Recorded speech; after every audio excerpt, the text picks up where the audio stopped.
Formação de gelo no Brasil, num país com temperaturas tão quentes? Galera, infelizmente para a aviação não tem muito isso. Dependendo das condições meteorológicas de temperatura, pressão e umidade, pode sim formar gelo em qualquer lugar.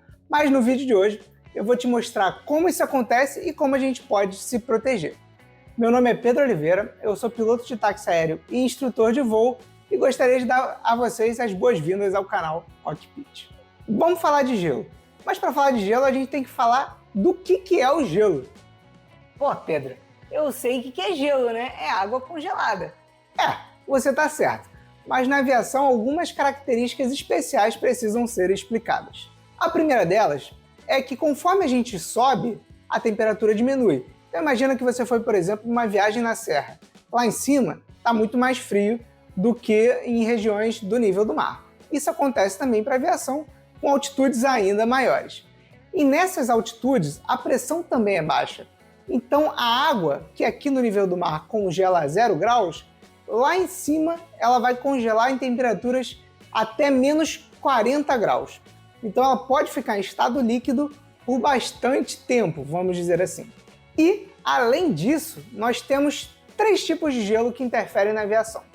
O primeiro deles é o gelo claro, parecido um pouco com um cubo de gelo que você coloca na bebida para gelar. E apesar da aparência frágil, né, da transparência dele, ele é o gelo mais perigoso para a aviação, porque ele é formado por gotículas maiores que demoram mais a congelar sob a asa e aí elas aderem muito mais à asa, fica mais grudado e é mais difícil de ser retirado. Existe ainda o segundo tipo, chamado de gelo branco ou gelo opaco. Lembra aqueles congeladores antigos que formam gelo nas paredes? Então, aquele gelo é sem forma, mais esbranquiçado, mais quebradiço. Ele é mais frágil.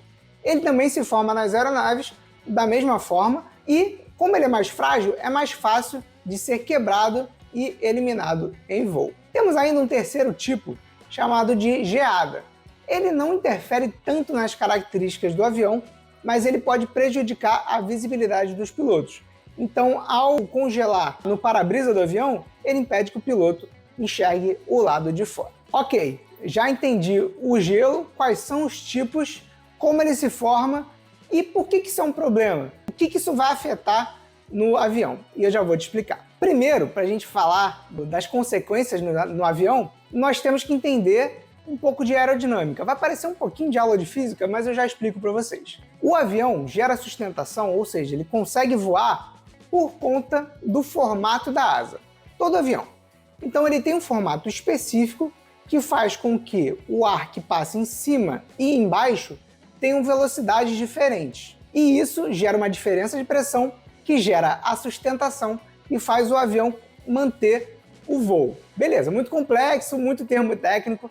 Basicamente o que vocês têm que saber é que o formato da asa do avião faz com que o ar passe de uma maneira específica por ele, coladinho e bem liso, vamos dizer assim. E o gelo, quando adere a essa asa, quando ele gruda na asa, ele muda o formato dessa asa. O gelo não tem uma forma. Então o ar que passa por ali já não passa como deveria passar, ele turbilhona, se movimenta e pode até desgrudar da asa, fazendo com que o avião perca a sustentação. Além disso, eu falei bastante de asa, né, porque é a superfície que fica mais visível ali, que geram consequências ruins, mas ele pode também se formar na entrada dos motores, nas hélices e em instrumentos de captação de pressão.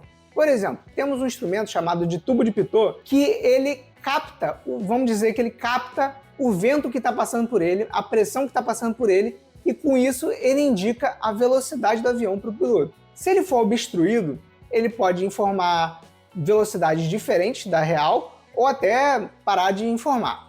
Isso é muito crítico. Já tiveram alguns incidentes com esse tipo de erro e foi corrigido na aviação. Pô, Pedro, eu já tinha medo de voar. Agora, então, que forma gelo no avião e causa esse tipo de coisa toda, agora que eu não vou voar mais. Relaxa que eu já vou te explicar quantas camadas a aviação tem para evitar que isso aconteça. Mas antes de falar dessas camadas, congela aí. Ou melhor, não congela não. Dá o like e se inscreva aqui no canal para você receber essas curiosidades da aviação toda semana. Voltando para o vídeo, vamos lá. Como a gente pode lidar com o gelo? A primeira forma é antes mesmo de sair do chão, no planejamento do voo. O piloto ou o despachante operacional, que cuida do planejamento do voo em companhias aéreas e táxis aéreos, ele vai olhar as cartas de previsão, ele ou o piloto, vai olhar as cartas de previsão meteorológica, que são disponibilizadas para a gente, e vai ver se tem as condições, né, tem o código de formação de gelo. E vai avaliar o grau dessa formação de gelo que também está na carta. Se o avião não possuir a capacidade de lidar com aquele grau de gelo, esse voo não vai sair, ou então ele vai ter que desviar a rota. Ok, não tinha nada na previsão, nós fomos voar e está nevando. Imagina que a gente está na Europa, nos Estados Unidos, está cheio de gelo em cima do avião. Não tem como a gente voar.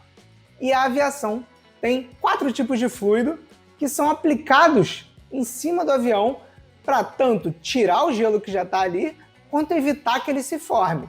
Mas beleza, já apliquei e fui voar. Não tinha previsão, fui voar e tô vendo que tem condições de formação de gelo ali, algumas nuvens com água líquida, né, com gotículas de água, que pode gerar esse gelo. O que eu posso fazer como piloto? Posso desviar lateralmente, né, para um lado ou para o outro, desviando dessas formações meteorológicas, ou subir para que eu alcance altitudes com umidade menor, e aí fique mais difícil de formar o gelo, né? Tem menos água, menos chance de formar gelo, mas isso depende também da performance do avião, se ele é capaz de subir mais do que ele já está, ou descer e encontrar temperaturas mais quentes, né? Conforme a gente desce, mais quente vai ficando, mais difícil de formar gelo. Mas também tem a limitação do combustível.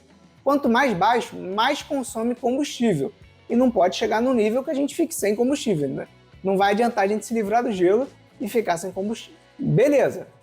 Já desviei, já fiz tudo que eu podia fazer. Mesmo assim, congelou, formou gelo na asa do meu avião. Como é que eu faço? Temos 2 tipos de sistemas principais. Um sistema de aquecimento e um sistema pneumático, que parece uma bolsa que infla e desinfla para quebrar o gelo. O primeiro sistema, que é presente em todos os aviões comerciais, é o sistema de aquecimento. Pode tanto ser elétrico, uma resistência que aqueça aquela região e evite a formação de gelo, ou por fluido, passa ali um fluido quente que faz a mesma função. E esse sistema, ele tem um limite, ele tem que ser usado antes de formar gelo. Por quê? Se ele for usado para derreter o gelo, pode ser que esse gelo escorra e vá para regiões que não têm essa proteção, como, por exemplo, regiões de movimento ali, né, que se movimentam. O segundo sistema é o sistema aquele que eu falei que quebra, é o sistema pneumático. Esse sistema infla e desinfla para quebrar o gelo, só que ele tem que ser usado depois que o gelo se forma. Porque se ele for usado no momento da formação, ele inflar, o gelo se formar e ele desinflar, o gelo que formou vai ficar no formato anterior. Então ele não vai conseguir quebrar depois. Mas é claro, isso aí tem níveis e tem aviões, por exemplo, que esses formatos ficam diferentes, ajudando ali a não formar um padrão e quebrar o gelo mais facilmente. Ah, e detalhe, esse sistema de aquecimento também serve para os instrumentos, aquele tubo de pitot que eu falei para vocês, também aquece e a entrada dos motores também tem esse sistema. Ufa! Pousamos, nos livramos desse gelo todo, e vocês viram que o gelo é sim um problema para a aviação, mas que existem camadas e camadas de proteção para que esse problema não gere uma situação indesejada. Eu sei que foi muito conteúdo técnico nesse vídeo, mas se vocês não entenderam alguma coisa, comenta aí, com certeza eu vou responder e tirar as suas dúvidas. Também comentem se tem outras sugestões, outras curiosidades que vocês queiram saber da aviação, que eu vou responder e possivelmente fazer um vídeo também. Espero que tenham gostado e tem outros vídeos do canal aqui que vão ser sugeridos que eu tenho certeza que são do interesse de vocês.